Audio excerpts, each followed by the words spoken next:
Earlier that morning, a royal intelligence officer arrived at the Northern Palace carrying an unusually thin report. Most auctions involving unwanted omegas never reached the king's desk, but this document contained one detail impossible to ignore. A 20-year-old scentless omega would be sold before sunset, while wearing an ancient silver collar engraved with symbols no modern craftsman could reproduce. Adrian Blackwell read the report only once before closing the folder. "Prepare the carriage," he ordered quietly. "If the archives are correct, we are already too late." The price of a person is never measured in gold, only in the hearts willing to claim them. Those words had once been whispered to Caleb Whitmore by his mother when he was too young to understand them. But standing beneath the towering crystal chandeliers of the Royal Exchange Hall, surrounded by polished marble floors and the metallic shimmer of stacked gold bars, he realized how cruelly the world had proven her wrong. At 20 years old, Caleb stood alone on the circular platform at the center of the auction room, with a silver restraint resting lightly around his neck, its surface engraved with ancient symbols that everyone assumed existed only to identify unwanted omegas. Wealthy merchants, noble families, military commanders, and influential alphas filled the curved rows surrounding him, studying him with detached curiosity instead of compassion. Their expensive coats, jeweled rings, and polished boots reflected the warm glow of hundreds of hanging lanterns, while whispers drifted through the enormous chamber like cold winter wind. "That's the scentless one. No bond potential. Worthless for an omega. His uncle should have sold him years ago." Caleb lowered his eyes without answering. Years of hearing those same words had taught him that silence hurt less than arguing. Since childhood, no one had ever sensed an omega fragrance from him. Physicians declared him defective. Scholars insisted nature had made a mistake. Servants avoided touching him, believing he carried terrible luck, while relatives treated him like an embarrassing secret hidden behind locked doors whenever guests visited the Whitmore estate. His mother had disappeared when he was only 6, leaving behind nothing except a faded silver pendant and gentle memories that felt increasingly distant with every passing year. After her disappearance, his uncle Victor Whitmore became his legal guardian, though guardian was never the right word. Victor viewed Caleb the same way he viewed aging horses, abandoned furniture, or land that produced poor harvests, property with declining value. Mounting debts had finally pushed Victor toward the decision everyone secretly expected. If Caleb had no place within the family, perhaps someone else would pay enough gold to erase another portion of the Whitmore fortune's failures. Victor stepped confidently beside the auctioneer, adjusting the cuffs of his tailored coat before forcing a theatrical smile toward the gathered audience. "Ladies and gentlemen," he announced, his voice echoing through the hall, "today I present Caleb Whitmore. Healthy, educated, obedient, 20 years of age." He paused just long enough for anticipation to build before adding with visible annoyance, "Yes, he lacks a detectable omega scent." Murmurs immediately swept across the room. Several nobles exchanged disappointed glances. One merchant quietly closed the bidding ledger resting on his lap. A decorated alpha general laughed beneath his breath before turning away entirely. Even those who had arrived expecting entertainment suddenly appeared bored.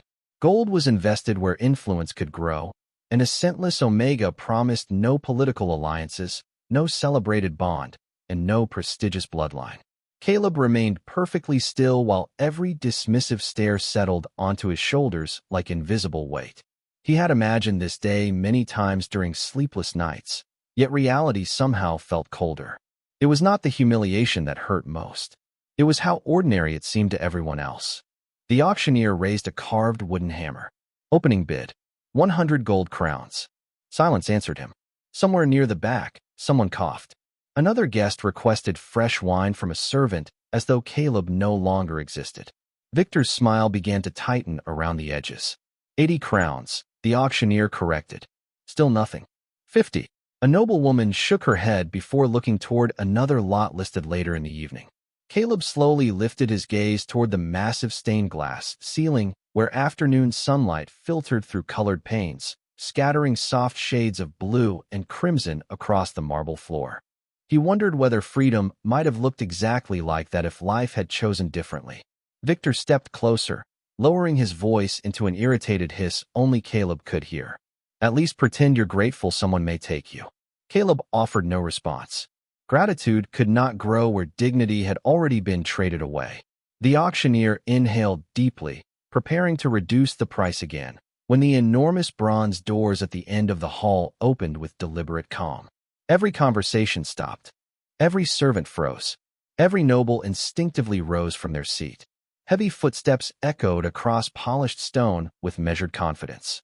Cold winter air swept inside despite the warm afternoon beyond the walls. No herald announced his arrival because none was necessary. Everyone recognized the man entering the Royal Exchange Hall. Adrian Blackwell, Alpha King of the Northern Crown, walked through the silent aisle wearing a long black coat trimmed with silver embroidery that caught the light like frost beneath moonlight. His expression revealed nothing, his posture unshaken, and his golden eyes surveyed the chamber without urgency until they rested on Caleb. The silence stretched so completely that even breathing felt too loud. Adrian continued forward, ignoring every bow offered in his direction, stopping only a few feet from the auction platform. He studied Caleb for several long seconds, not with pity, not with amusement, but with a focus so unwavering that Caleb instinctively forgot every whisper surrounding him. Then, before anyone dared ask why the king had entered an ordinary auction, Adrian's deep voice broke the silence with quiet certainty. "I'll take him." The words settled over the auction hall with the quiet force of an unavoidable law. For several long seconds, nobody moved. The nobles stared at Adrian Blackwell as though they had misunderstood what they had heard. Even the auctioneer remained frozen with the wooden hammer suspended above the podium. Caleb blinked once, convinced that exhaustion had twisted reality into an impossible dream. The Alpha King had never attended public auctions. He had certainly never purchased anyone. Victor Whitmore recovered first, his expression transforming from stunned disbelief into greedy excitement. He hurried forward with a stiff bow, rubbing his hands together as though fortune itself had stepped into the room. "Your Majesty," Victor said with an eager smile, "this is truly an unexpected honor. I assure you, despite his unusual condition, Caleb has excellent manners and a proper education." Adrian did not even glance at him. His attention remained fixed on Caleb, studying every small detail with calm patience. Caleb could not understand the king's expression. There was no mockery in those golden eyes, no pity, and no visible satisfaction at acquiring something another man had discarded. There was only careful observation, as though Adrian had discovered a rare painting hidden beneath years of dust. The silence became so uncomfortable that the auctioneer finally cleared his throat. "Your Majesty," he said cautiously, "the current asking price has fallen to 50 gold crowns." Adrian reached inside his coat and removed a heavy leather pouch before placing it on the polished platform with a single controlled movement. The thick sound of metal striking stone echoed throughout the enormous chamber. Several loose coins rolled from the partially opened pouch, revealing brilliant royal mint gold unlike anything most people in the room had ever handled. 500 crowns, Adrian said evenly. Gasps spread through the audience. The amount was 10 times greater than the final asking price and enough to purchase a large estate on the outskirts of the capital. Victor's face turned pale before flushing bright red with excitement. One merchant whispered that the king had lost his senses. Another noble quietly wondered whether Caleb possessed some hidden political value unknown to everyone else. The decorated Alpha general who had laughed only moments earlier now watched Caleb with visible confusion, suddenly questioning his own judgment. Victor stepped closer to the platform, forcing another smile that barely concealed his growing excitement. "Your Majesty, surely 50 crowns would have been sufficient." Adrian finally shifted his gaze toward Victor. It was not an angry look. It was calm, steady, and impossibly cold. "I was not negotiating," he replied. "I was making certain no one else believed they could." The words silenced every remaining whisper. The auctioneer swallowed hard before striking the wooden hammer against the podium. "Sold." The sharp sound echoed beneath the crystal chandeliers like the closing of an old chapter. Caleb stood MOT.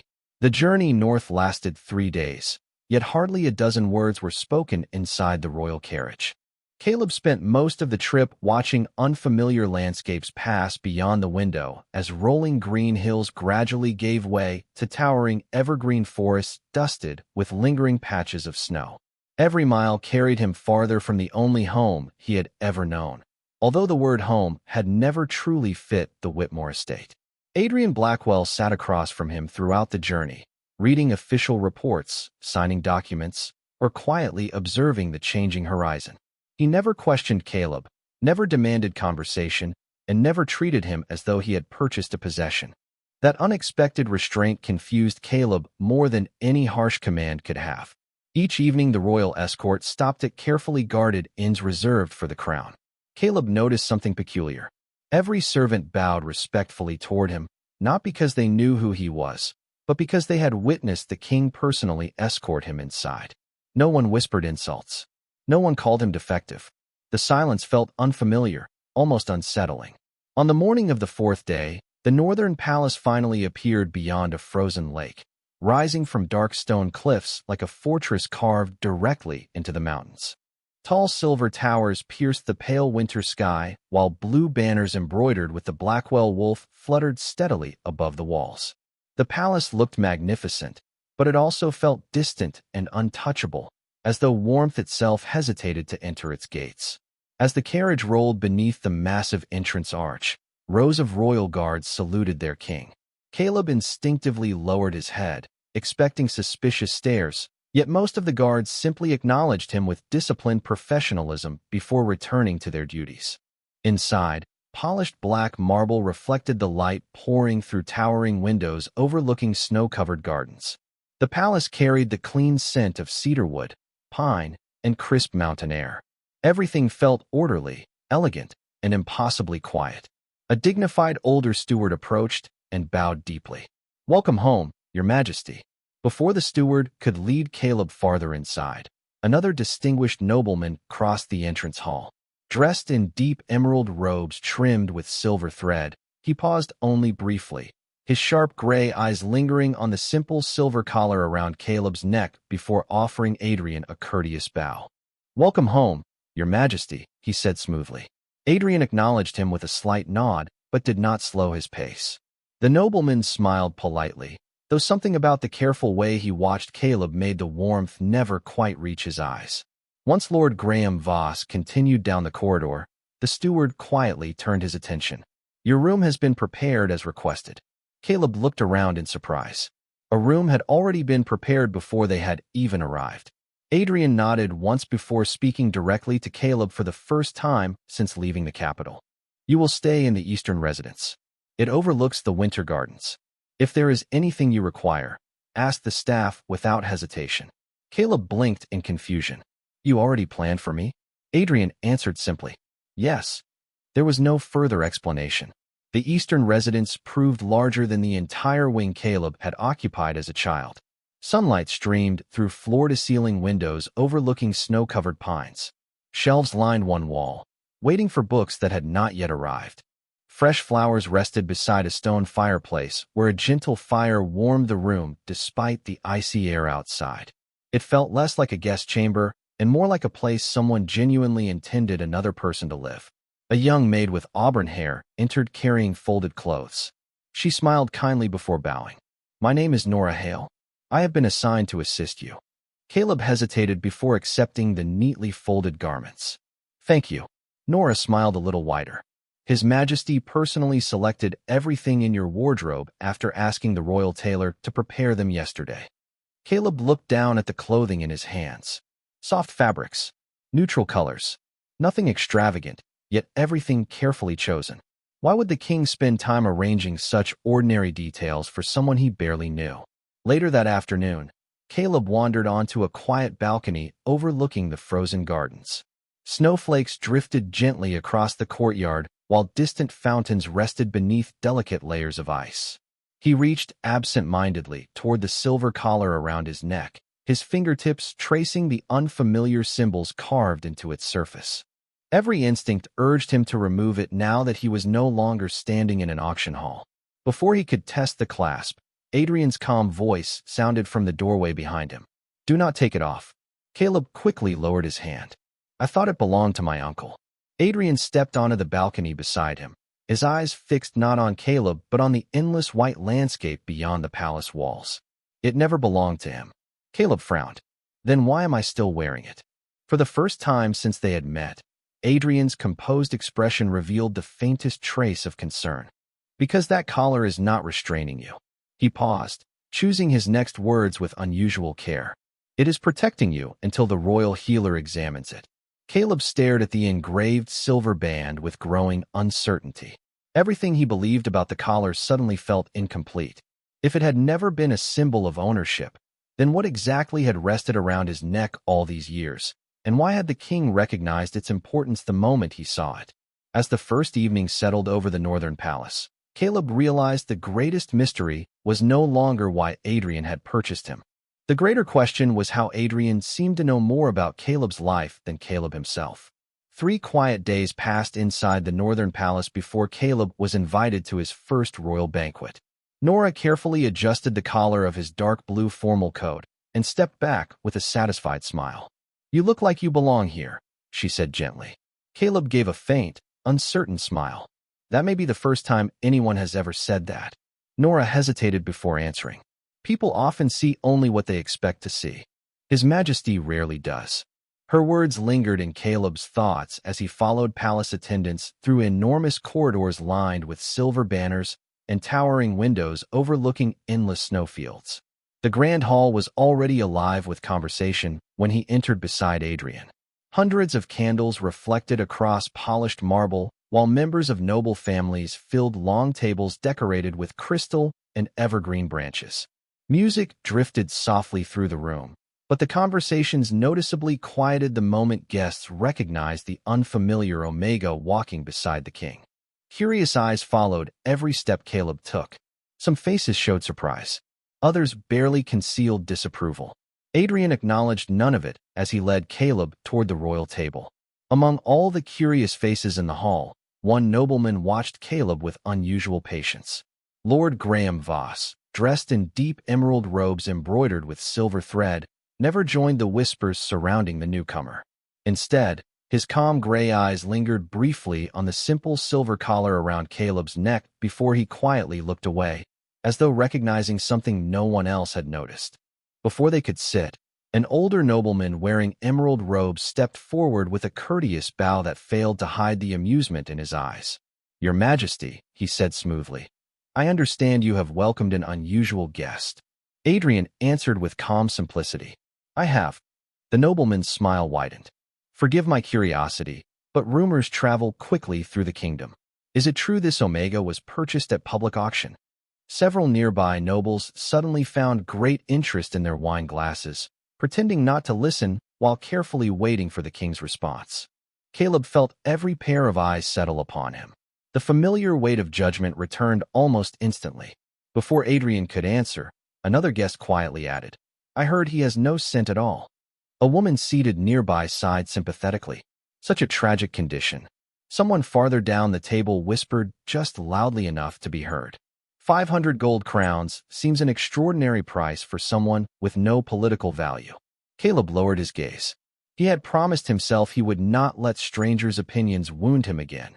Yet hearing the same words inside a palace instead of an auction hall somehow felt even more painful. For one brief moment, he wondered whether everyone secretly believed the king had made a foolish mistake. The emerald-robed noble, Lord Graham Voss, folded his hands politely. "Naturally, Your Majesty may spend the royal treasury however you choose. We merely struggle to understand such generous judgment." Adrian slowly placed his glass onto the table. The quiet sound drew every conversation in the hall to a complete stop. When he finally spoke, his voice remained calm, but every word carried unmistakable authority. "You are confusing price with value." Lord Voss maintained his practiced smile. "Then perhaps Your Majesty would care to explain the difference." Adrian looked directly at him. No, the single word settled across the hall like falling snow. After a brief silence, Adrian continued. "The crown owes no explanation for showing respect to one of its own guests." Lord Voss's smile faded almost imperceptibly. "Of course, Your Majesty." Adrian's golden eyes swept across the assembled nobles. From this evening forward, Anyone who speaks of Caleb Whitmore as property will answer to me personally. He entered this palace under my protection. That status is not open for debate. Nobody challenged him. One by one, the nobles quietly lowered their eyes in acknowledgement. The musicians cautiously resumed playing while servants continued serving dinner, though the atmosphere had changed completely. Caleb sat speechless beside the king, unable to understand why Adrian would publicly defend someone whose past offered nothing but embarrassment. Throughout the remainder of the evening, Adrian rarely spoke, yet Caleb noticed something increasingly strange. Whenever their shoulders came within a few inches of one another, Adrian subtly shifted farther away. During conversations with ministers, he maintained careful distance. Even while walking back through the palace afterward, he remained exactly one measured step ahead, never allowing himself to come too close. It was not rejection. Caleb sensed something entirely different, something restrained with deliberate effort. Later that night, standing alone beside the frosted window of his room, Caleb replayed every moment of the banquet. Adrian had protected his dignity before the entire royal court, yet afterward had withdrawn into careful silence once again. Caleb rested his fingers lightly against the silver collar circling his neck and looked toward the moonlit palace grounds below. For the first time since arriving, he realized his greatest fear was slowly changing. He was no longer afraid that the king despised him. He was beginning to wonder why the king seemed determined to protect him while keeping an invisible distance that neither of them ever acknowledged. The morning after the banquet arrived beneath a pale gray sky, and the northern palace seemed unusually quiet. Caleb spent the early hours wandering through the palace library, hoping books might distract him from the unanswered questions filling his mind. Towering shelves stretched toward the painted ceiling, filled with histories of forgotten kingdoms, maps of distant territories, and volumes describing ancient Alpha and Omega traditions. While tracing the spine of an old genealogy book, he noticed Nora carefully closing the library doors behind her before walking toward him with an expression that suggested she had been debating whether to speak. "There is something I have wanted to tell you," she said softly. Caleb looked up with curiosity. "About the king?" Nora shook her head. "About your family." Caleb's heartbeat quickened. Very few people ever mentioned his family without pity or criticism. Nora guided him toward a quiet reading alcove overlooking the frozen gardens before lowering her voice. "Many years ago, before I entered palace service, my grandmother worked for the royal archives. She often spoke about a branch of the royal Omega bloodline that disappeared after a political conflict nearly 25 years ago." Caleb listened carefully, sensing that every word mattered. Nora continued. "The records described an extremely rare inherited trait called the moonless scent. People believed those born with it carried no scent at all, but that was never true. According to the old records, their scent remained completely sealed until a very specific condition was fulfilled." Caleb frowned. If that were true, physicians would have discovered it. Nora offered a small, uncertain smile. Most physicians dismissed the old stories as legends. Caleb stared through the frosted window toward the snow-covered pines. Memories slowly surfaced. His mother had always insisted he was not broken. She had smiled whenever others whispered that something was wrong with him. At the time, he believed she was simply trying to comfort him. Now he wondered whether she had been protecting a secret instead. Before he could ask another question, a sharp wave of dizziness interrupted his thoughts. He reached instinctively toward the silver collar around his neck. The engraved metal suddenly felt colder than ever before, pressing tightly against his skin. His breathing became uneven as warmth spread beneath the collar, followed by an unfamiliar ache that pulsed with every heartbeat. Nora immediately stepped closer. "Caleb, are you all right?" He nodded, though the movement felt strangely difficult. I do not know." Within minutes the warmth became almost unbearable.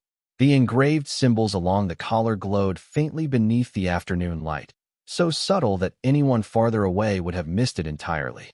Nora's eyes widened with alarm. "Stay here." She hurried from the library. Caleb attempted to remain standing, but the room slowly blurred around him. He rested one hand against a nearby table as the strange pressure continued building around his neck. Moments later, hurried footsteps echoed through the corridor. The library doors opened, and Adrian entered with unusual urgency, followed by the royal healer carrying a leather medical case. Caleb had never seen the king's normally composed expression look so focused. Adrian crossed the room without hesitation and stopped directly in front of him. "Do not be afraid," he said quietly. The royal healer examined the glowing symbols before looking at Adrian with visible concern. "Your Majesty, the seal is beginning to fail." Adrian nodded once. "Then we do not have time." Caleb barely managed to whisper, "What is happening?" Instead of answering immediately, Adrian slowly reached toward the silver collar. His gloved fingers rested against the ancient clasp hidden beneath Caleb's hair. "Trust me," he said. Caleb searched the king's face and found no hesitation there, only calm certainty. With one precise movement, Adrian released the ancient lock. A thin crack spread across the engraved silver, followed by another, until the collar separated with a quiet metallic sound. As the broken pieces slipped into Adrian's hands, a cool breeze drifted through the open library window. For one breathtaking moment, absolute silence filled the room. Then something impossible happened. A delicate fragrance, unlike anything Caleb had ever known, gently spread through the air, carrying the clean freshness of melting snow, white blossoms, and the first quiet morning after winter. Neither Caleb nor the royal healer noticed the narrow service door at the far end of the library opening just wide enough for someone to watch in silence. Hidden beyond the library's western doorway, a young palace attendant caught the unmistakable fragrance drifting through the room. His eyes widened in shock before he quietly slipped away without making a sound. Before sunset, a sealed message bearing no royal crest arrived on Lord Graham Voss's desk. Inside, only 5 handwritten words appeared. "The seal has finally broken." The scent was soft rather than overwhelming, peaceful instead of commanding, yet it transformed the atmosphere instantly. Caleb stared at Adrian in disbelief. Adrian closed his eyes for only a brief second, as though recognizing something he had hoped to find all along. When he opened them again, the guarded distance he had maintained since the auction seemed more difficult than ever to preserve, and Caleb finally understood that the greatest mystery had never been his missing scent. It had been why someone had gone to extraordinary lengths to hide it for almost his entire life. The discovery inside the library changed everything, although almost nothing about daily life appeared different on the surface. The royal healer carefully gathered the cracked pieces of the silver collar into a velvet-lined box before quietly excusing himself, promising to examine every engraved rune in the royal archives. Adrian offered Caleb only one explanation before leaving the library. "No one outside this room must know what happened today." Caleb nodded, but questions crowded his thoughts faster than answers arrived. If his scent had truly been hidden all these years, then someone had planned that secret long before he was old enough to understand it. Over the following days, Adrian increased palace security without public announcement. Additional guards quietly appeared outside the eastern residence. Palace servants followed new routines. Visitors were carefully screened before entering the inner courtyards. Officially, nothing had changed. Unofficially, everyone sensed that the king was preparing for something unseen. Caleb noticed another change as well. Adrian no longer avoided standing near him, but he remained disciplined, never allowing curiosity or emotion to cloud his judgment. During afternoon strategy meetings, the king occasionally asked Caleb's opinion about books he had been reading or the history of noble families, treating him as an intelligent companion rather than a sheltered guest. Those simple conversations slowly replaced the uncertainty Caleb had carried since the auction. One snowy morning, while they were walking through the winter gardens, a royal messenger hurried toward Adrian carrying a sealed document marked with the crimson crest of the Whitmore family. Adrian broke the seal, read only a few lines, and his expression became unreadable. Caleb immediately recognized the handwriting before the paper was folded again. "My uncle." Adrian nodded once. "Victor Whitmore has arrived at the palace gates." Caleb stopped walking. Why would he come here now? Adrian looked across the frozen gardens before answering. "Because people who chase gold rarely stop after finding it once." An hour later, Victor was escorted into the royal audience chamber wearing his finest coat and his most practiced smile. He bowed deeply before the throne while Caleb stood several feet away beside Nora. Victor's eyes briefly met Caleb's, but there was no warmth in them, only quick calculation. "Your Majesty," Victor began smoothly. I have come regarding a misunderstanding involving my nephew. Adrian rested one arm on the carved wooden throne. Continue. Victor spread his hands politely. When I transferred Caleb into royal care, I was unaware that certain family matters might increase his value to the crown. Had I known such information, our financial agreement would naturally have reflected those circumstances. Caleb stared in disbelief. Victor was attempting to negotiate another payment as though he had sold livestock instead of a human being. Adrian remained perfectly calm. You believe there is additional compensation owed to you? Victor smiled confidently. I believe fairness benefits everyone. Before Adrian could respond, another voice entered the conversation. Lord Graham Voss stepped from the line of assembled advisors with respectful composure. Your Majesty, perhaps Lord Whitmore raises an important question. Certain bloodlines deserve careful legal review before permanent royal claims are recognized. Caleb immediately sensed the hidden meaning beneath those carefully chosen words. This was never about money. Voss had been waiting for an opportunity to involve himself. Adrian's golden eyes shifted toward the advisor. You appear unusually interested in the Whitmore family. Voss offered a graceful bow, only because history occasionally shapes the future in unexpected ways. Adrian studied him for several silent moments before speaking again. Lord Whitmore will remain in the capital as an honored guest until this matter is concluded. Victor smiled with obvious relief, believing the king had accepted his request. Caleb, however, noticed something different. Adrian never promised another payment. He never agreed with Victor's argument. He had simply refused to let Victor leave. After the audience ended, Caleb quietly approached the king. You are not keeping him here for negotiations, are you? Adrian looked toward the palace windows where snow continued falling over the courtyard. No, then why? Adrian's answer came without hesitation. Because someone encouraged him to come. Caleb followed Adrian's gaze toward the departing figure of Lord Graham Voss. For the first time, he understood that his uncle had never been the true danger. Victor had only carried the bait. Somewhere behind the palace walls, another player had already begun moving pieces across a far larger board, and Adrian intended to discover who was truly pulling the strings before making his next move. The palace had become quieter, but beneath its calm routine, invisible tensions continued to grow. Caleb soon realized that every polite greeting in the corridors carried hidden questions, and every formal smile from the nobles concealed careful observation. One rainy afternoon, while returning from the royal archives with several history books Adrian had recommended, Caleb paused outside the council chamber after hearing familiar voices through the partially opened doors. He never intended to listen, but Lord Graham Voss spoke clearly enough for every word to reach the hallway. If the old records are correct, Voss said calmly, the appearance of that forgotten bloodline changes the balance of succession. Whether the king admits it or not, the court deserves transparency. Another council member answered cautiously. His Majesty has made no official declaration. Not yet, Voss replied. But silence creates uncertainty, and uncertainty creates instability. Caleb quietly stepped back before anyone noticed him, his heart beating faster than before. For the first time, he understood that his existence had become more than a personal mystery. It had become a political question capable of dividing the kingdom. Rather than running to Adrian for protection, Caleb spent the rest of the afternoon reading every historical record he could find concerning noble succession, forgotten Omega lineages, and royal law. By sunset, he had reached one unavoidable conclusion.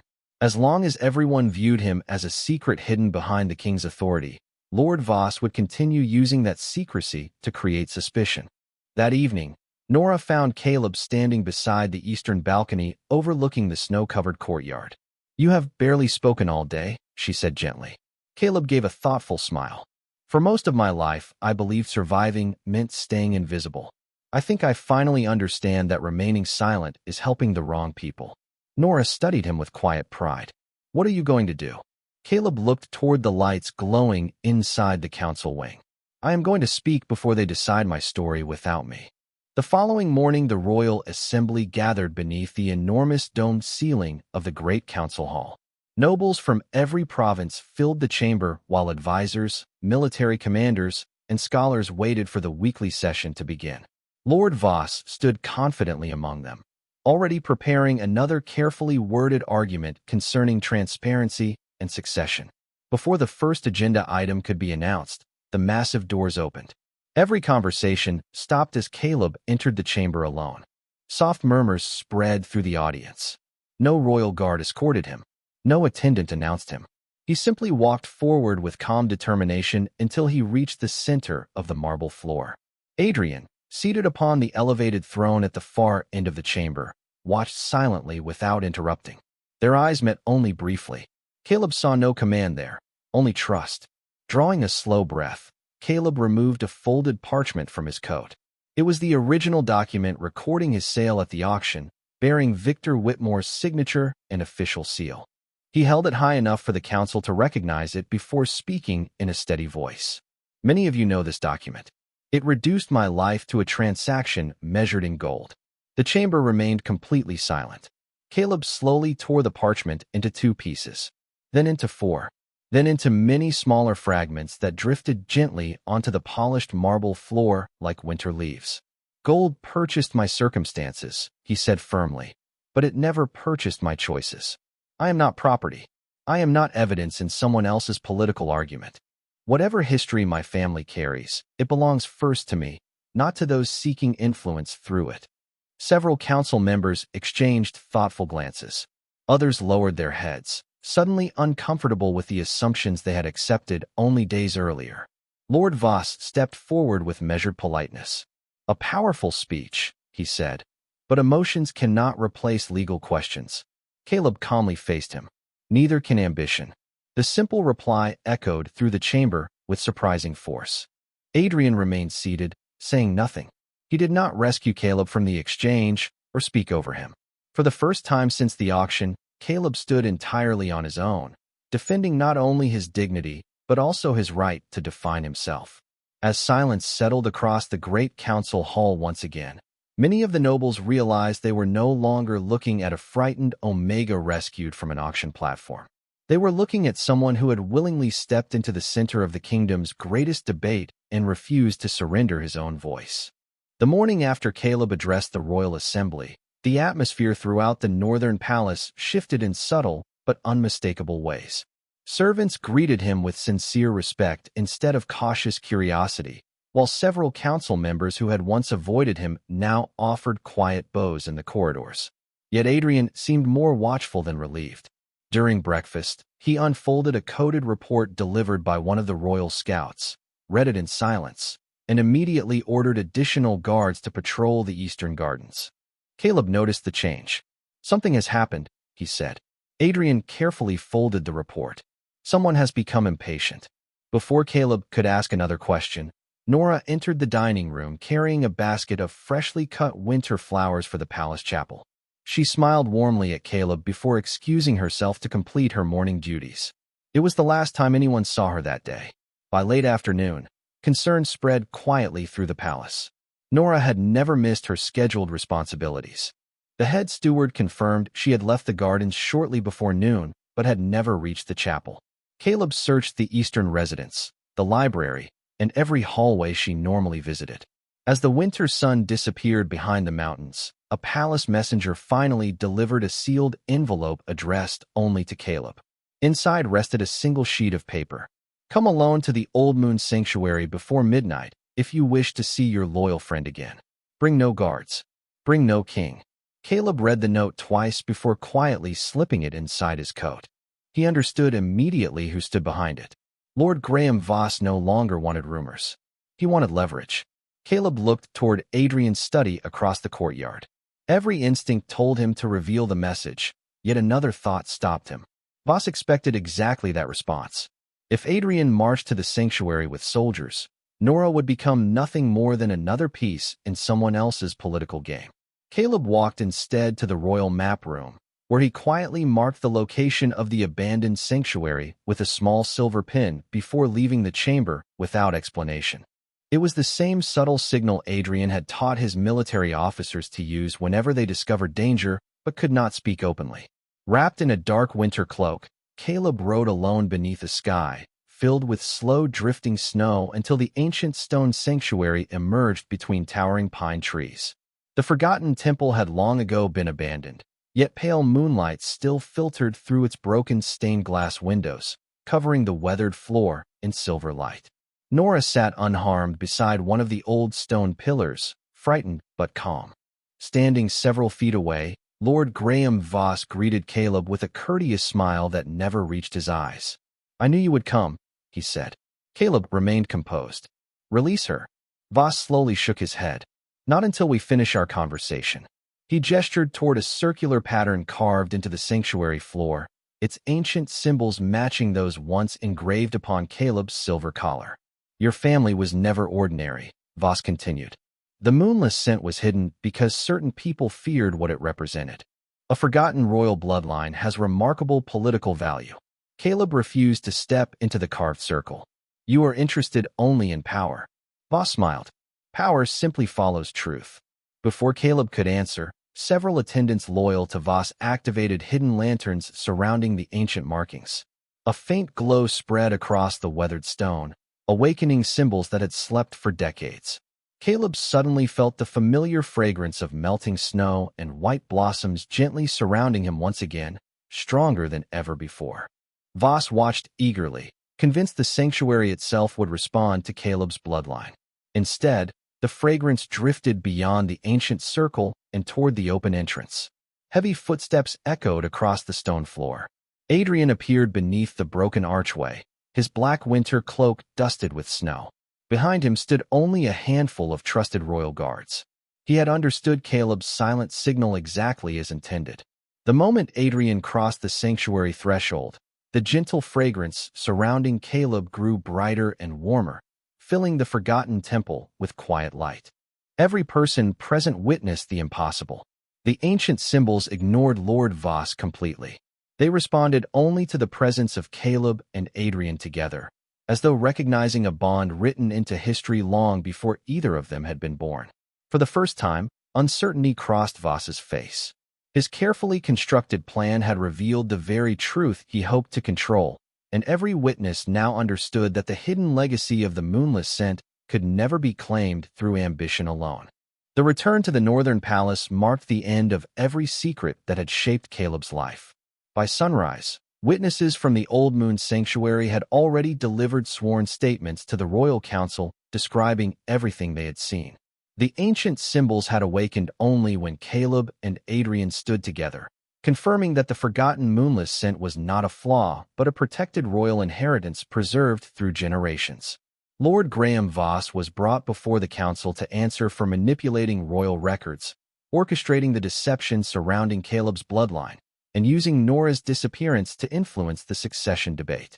Faced with testimony from the royal guards, palace officials, and members of the council who had witnessed the events at the sanctuary, Voss could no longer sustain the carefully crafted narrative that had guided his ambitions for years. By unanimous decree, he was stripped of every title, removed from public office, and permanently exiled from the royal court. His influence disappeared in a single day, not because of revenge, but because trust could no longer exist where manipulation had ruled. Victor Whitmore was summoned next. Standing before the throne, he attempted to defend himself by claiming he had acted only to save his family's finances, but every excuse sounded emptier than the last. The auction records, financial ledgers, and sworn testimony revealed the truth with painful clarity. He had never tried to understand the child entrusted to his care. He had only calculated his value in gold. Adrian looked toward Caleb before speaking. "The judgment belongs to the one most affected." Every eye in the chamber turned toward Caleb. Months earlier, he would have lowered his head in fear. Now he stood with quiet confidence. "I do not want revenge," he said calmly. "I want the cycle to end." He requested that Victor lose his noble privileges and his legal authority over every remaining family holding, ensuring no future guardian could treat another vulnerable person as property for financial gain. The council accepted the recommendation without objection.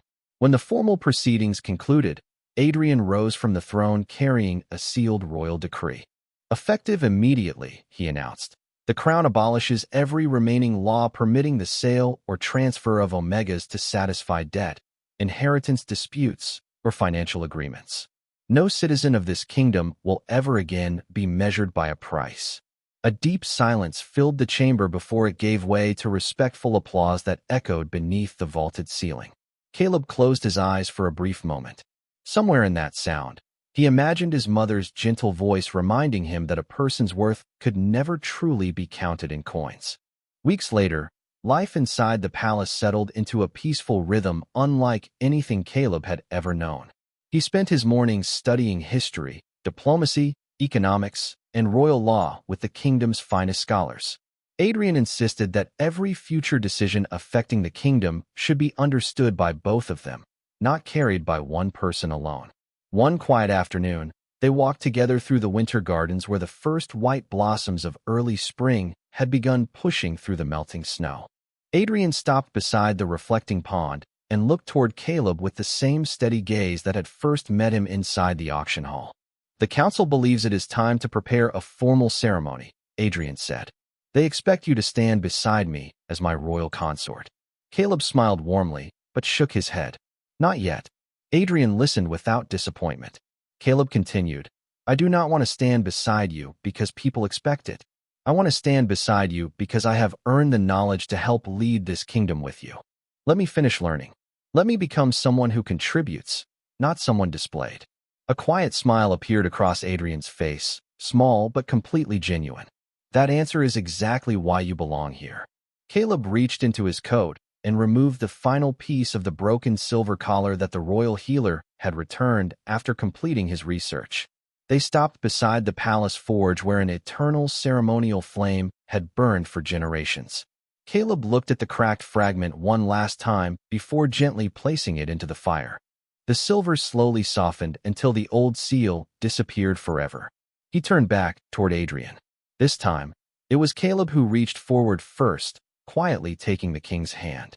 Adrian accepted without hesitation. Together they walked through the blooming gardens beneath the clear northern sky, no longer bound by secrets, fear, or chains from the past, but by a future they had freely chosen to build together, proving at last that the greatest treasures in any kingdom were never hidden inside vaults of gold, but within the courage to recognize the true worth of another human heart. What would you have done if you were in this situation? Tell us in the comments. If you love Alpha and Omega stories filled with passion, loyalty, heartbreak, and second chances, please like, subscribe, and turn on notifications so you never miss our next story.